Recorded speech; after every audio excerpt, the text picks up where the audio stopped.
Hey everyone, welcome back to my channel. My name is Abigail B. If you are new here, where have you been? Because you've missed out. You've missed out on so much, literally. So please go back and watch my other videos.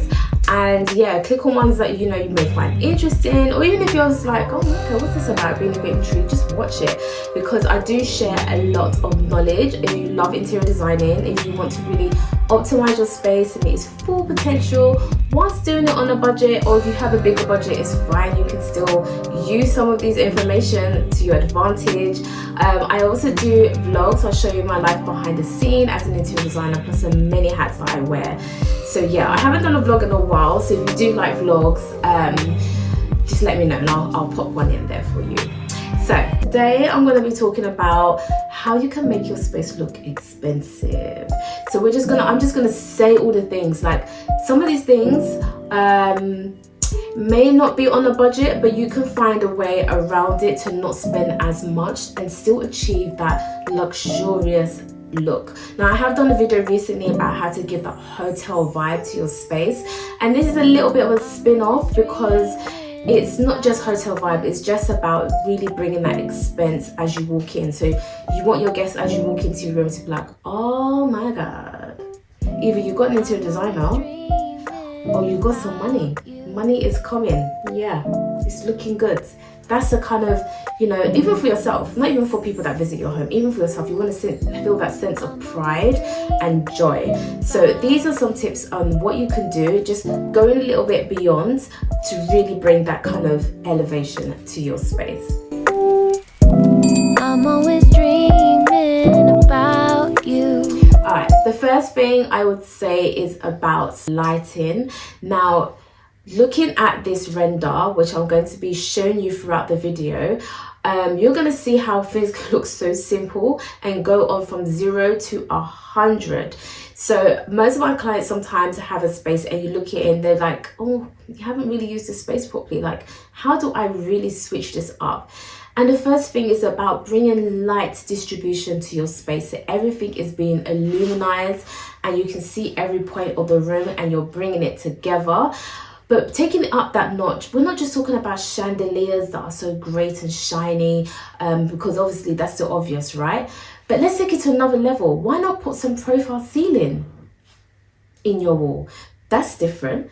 And even maybe put in a wallpaper.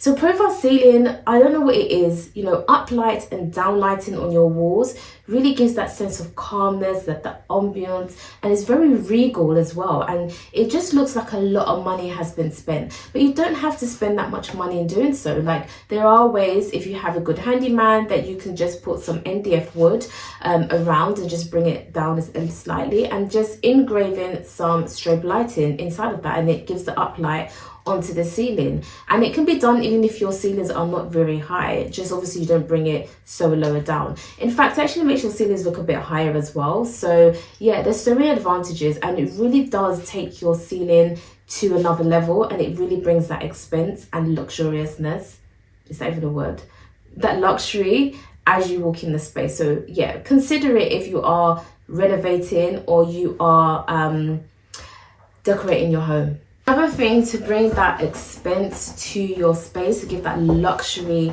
sense, is your furniture pieces. So be very careful if you are now like revamping your home and you want to bring in some, you know, a different effect. If you're using things that you've already got, this may not apply, but if you are going to venture out and get some new furniture pieces, really be careful on the sofa that you get.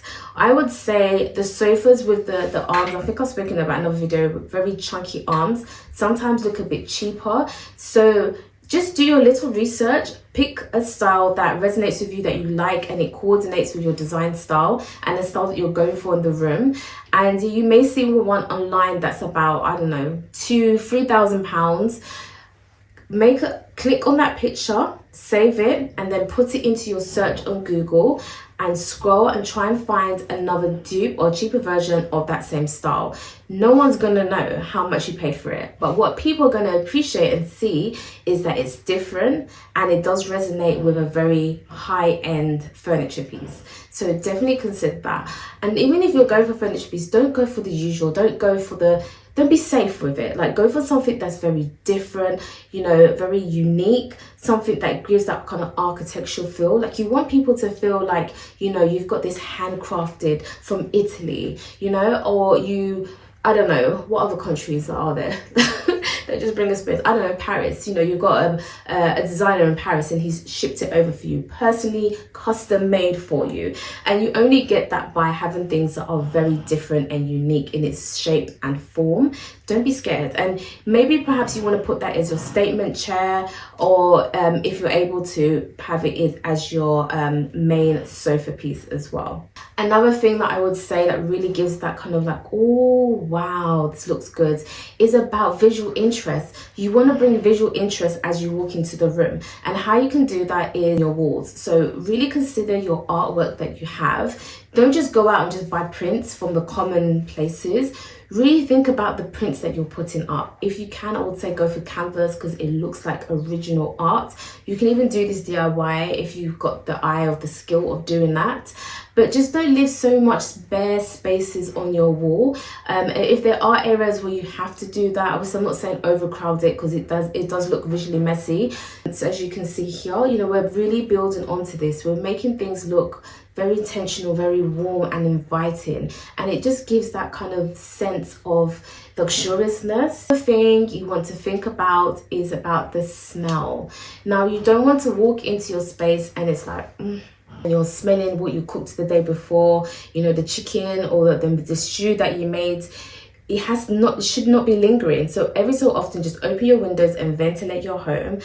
But what's important is about the sense of smell that you have in the space, and that would really kind of convey that luxuriousness of it. So I would say stay away from like the fruity smells, the very flowery kind of smells, scents, not smells, you know, like mandarin and maybe lavender, daisy, you know, those light smells. We want something that's quite dense, and we want something that has this kind of maybe perhaps an earthy feel to it, something that's quite rich and it lingers for a long time.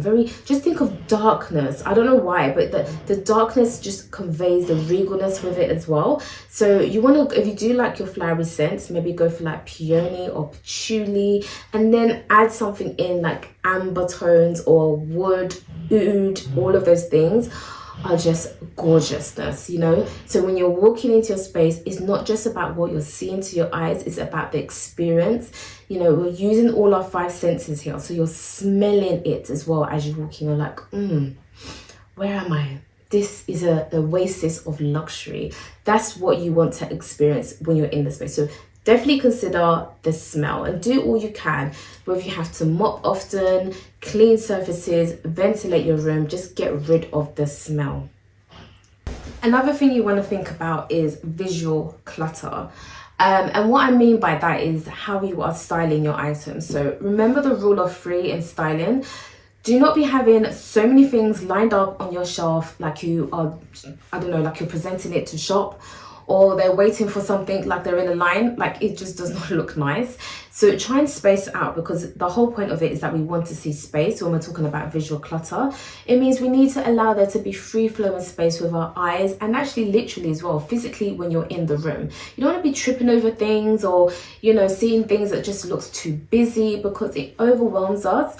And it just cheapens the look of the space. It really does downgrade it. So when you're styling, considering that, you know, spacing them out, putting things that are really kind of significant and dynamic, things that are going to bring your interest to it as well. And think about even like colors. I would say, actually, no, let me leave the colors. I'm going to come up to that in a little bit. But like, even like in your kitchen, organization is key with that. And that is part of the visual clutter I'm talking about. So if you have like outdoor things with packaging, like, of course you need to have your washing up liquid and your cereals and, you know, all of those jazz. But when you're having them, decant them into something else that is going to be seamless and go with the theme of your space.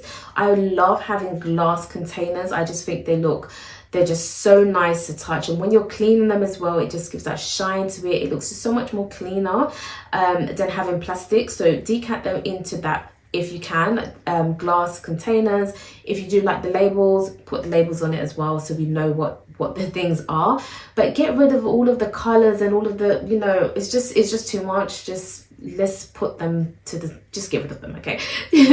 And even with like visual clutter, even when you're styling your surf furnishings, I would say try and reduce the amount of like cushions you have in your room and in your sofa. Keep it to the minimal. And from there, let's talk about from that, let's go on to talking about the color palette as well.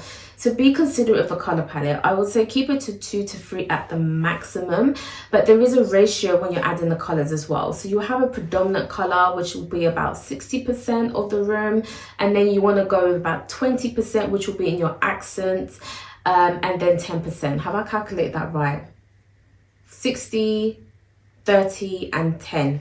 Yes, I got it. So, and 10. So 10 will be like a very strong dominant color, perhaps like black, or maybe with your metals, so your brass or your chrome, whatever metal you want to bring in there. You know, it's a very minimal side to it that you're adding in, but it's still there, and it still really does add to the whole collection of that expense. But it's not overwhelming. They're not fighting with each other like, I don't know, look at me, look at me. They are working very harmoniously. They're working you know what I'm talking about. They're working in harmony together, and it's just a lovely blend and mixture of, you know, having this, because if you add another color, like a fourth color, it just looks very busy and it doesn't give luxury. You know, we just want to be very intentional. I would say if you can keep your palette quite minimal, then do that, because less is more. Like literally what I was just spoken about visual clutter and the color palette really ties in together. So less is more. Keep it to a minimum and be very intentional in what you're doing. So just remember the rule of the 60% and the rule of 3 for both.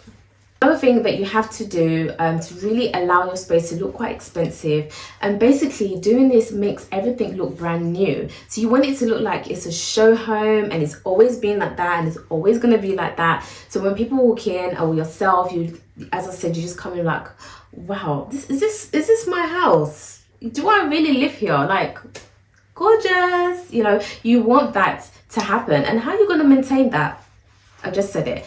It's about the maintenance. So try and maintain your home in the state that is in. So simply by, you know, just keeping it clean, decluttering ever so often, and some finishing touches are so important. So if you have like scuffs or scratches on surfaces, every so often, perhaps maybe every 3 months, instead of just doing a normal clean, like go around and see like a maintenance side of things, places that you need to kind of repaint, places that you need to give it a good scrub, or, you know, put some more film around it. When I mean film, I mean like if it's wood, you know, you want to add layer of varnish to really kind of lift it up and bring it back to life again. Dusting, all of these things, because who wants to see dust? I know dust is there every day, so obviously don't leave that one for 3 months, but you get the idea. So it's all about maintenance and keeping it. And if things look a bit worn out, if things are kind of drained and a bit washed out, then just replace them as well. And it really does give that kind of sense of brand new, you know, elevated and luxury in there if you're doing that. That's a very optimal thing that you need to do. I don't like to kind of share too much and bombard too much information, because I like you to come back as well and hear a lot more.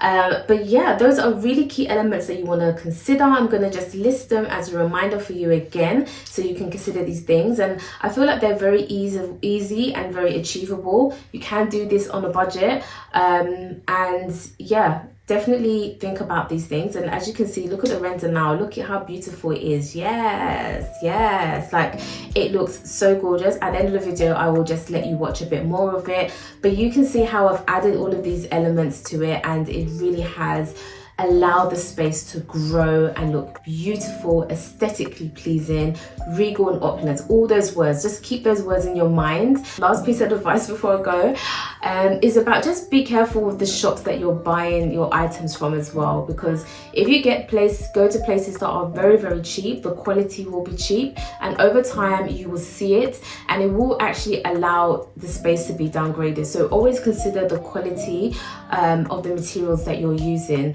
and perhaps maybe sometimes you may not have to be on a budget, you might have to stretch your budget a little bit, but it's sustainable and it's gonna last a lifetime, so it's actually to your benefit doing that. I hope you enjoyed watching. I hope these tips were very useful for you and I hope you're going to use them. Please comment below if you're like, oh, well, I didn't even know that, I didn't realize that, and you're going to use those tips.